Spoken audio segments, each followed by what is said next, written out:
Assalamualaikum, dear people who watch this video. Hari ini aku mau buat video untuk kamu yang mau belajar bahasa Inggris bareng sama aku. Karena bahasa Inggris ini adalah satu tuntutan buat kita supaya kita bisa berbicara, bisa nulis dalam bentuk bahasa Inggris.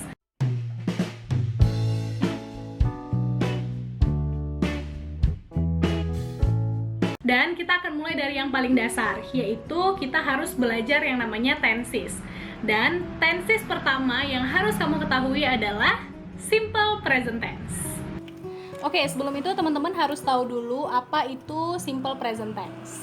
Nah, biasanya tenses ini digunakan untuk menggambarkan kebiasaan atau kegiatan kita sehari-hari.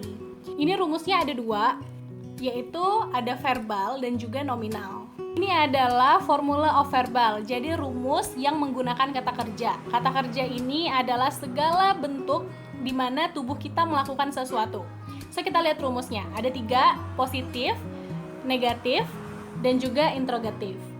Nah, kalau rumus yang positif, itu subject plus verb 1, artinya kata kerja pertama ditambah dengan objek. Negatif, subject plus do or does plus not plus verb 1 plus objek. Interrogatif, do or does plus subject plus verb 1 plus objek. Nah, subjek itu dibagi lagi untuk penggunaan do dan does. Kalau yang pakai do itu I, you, we, they. Saya, kamu, kita, mereka. Kalau yang pakai does itu she, he, it, dan juga bisa digantikan dengan nama orang atau benda. Di sini ada aturan untuk subjek she, he, it, atau juga nama orang atau benda. Dia harus ada penambahan s or es. Jadi gini teman-teman, kata kerja yang berakhiran o, ch, x, z, s, dan sh itu harus ditambahkan es. Kayak misalkan gini, go. Go ini kan artinya pergi.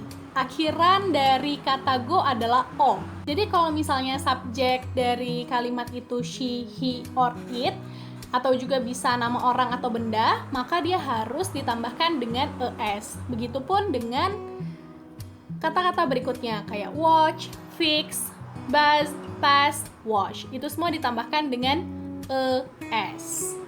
Nanti mungkin kalau kita lihat contoh, kita akan lebih mudah memahami. Next ya. Ini juga aturan dari penggunaan kata kerja. Kalau kata kerja yang berakhiran dengan y, maka diubah menjadi ie dan diakhiri s. Kayak misalnya try. Try ini kan akhirnya adalah y ya.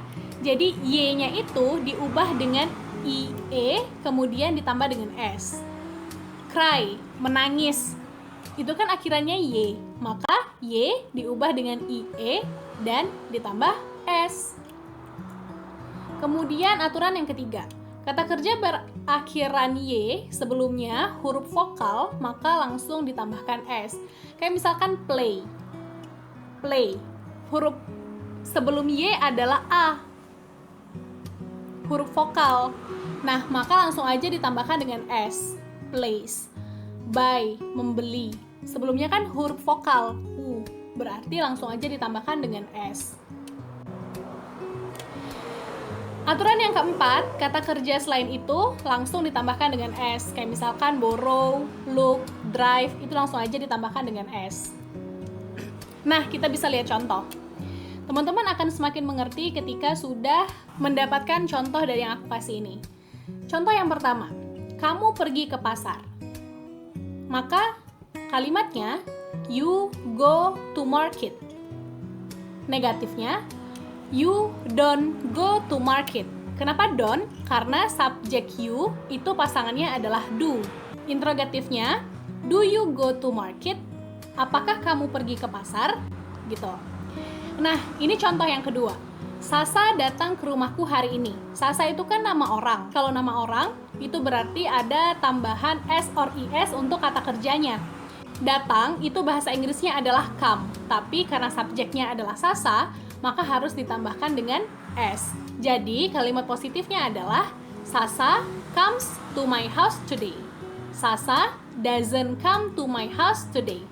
Kenapa come di negatif menjadi come tanpa s? Karena di negatif sudah ada penambahan das, maka aturannya adalah S-nya harus dihilangkan. Kemudian yang interrogatif, does Sasa come to my house today? Gitu teman-teman. Ini kata kerja dari nominal, kata bantu yang ditambahkan dengan to be. Rumus positifnya, subject plus am or is or are, negatif, subject plus am is are plus not, interrogatif am is are plus subject. Ini pembagian dari subjeknya teman-teman. Kalau I itu pasangannya am, she, he, it pasangannya is, you, we, they pasangannya adalah are. Kita akan lihat contohnya. Nah, saya bersyukur setiap hari. Maka kalimat positifnya, I am grateful every day. Negatifnya, I am not grateful every day. Kalimat interrogatif, am I grateful every day? Perbedaan rumus verbal dan nominal itu terletak di kalimatnya. Jadi kalau misalkan kalimat itu mengandung kata kerja, maka dia menggunakan rumus verbal. Tapi kalau nggak ada kata kerjanya, dia menggunakan rumus nominal. Kayak misalkan contoh, saya pergi ke pasar. Pergi itu kan artinya tubuh kita bergerak untuk melakukan sesuatu hal. Tapi kalau kayak saya senang hari ini, itu lebih ke rasa gitu. Saya sedih. Jadi kita pakai rumus yang nominal, I'm sad. Atau bisa juga kayak saya bersyukur, I'm grateful. Itu nggak ada kata kerja di kalimat itu. Bisa juga kayak I'm shy, saya malu. Nah itu kan tubuh kita nggak melakukan apa-apa. Nah di sini aku udah buat latihan untuk teman-teman semuanya. Soal yang pertama, apakah dia marah? Soal yang kedua, mereka memberi uang pada saya. Soal yang ketiga, Niko bukan seorang polisi. Soal yang keempat, kamu memasak nasi setiap hari. Soal yang kelima, apakah Sisi menyatakan cinta? Untuk soal yang udah aku kasih ini, teman-teman boleh coba-coba di rumah atau boleh juga tulis di kolom komentar. Yang penting jangan lupa untuk latihan sering-sering dan terus menambah referensi untuk bisa belajar bahasa Inggris. Oke deh, segitu aja video dari aku. Semoga bisa bermanfaat buat teman-teman semuanya. Stay tune terus dan di next video kita bakal belajar tenses-tenses berikutnya. Tetap semangat!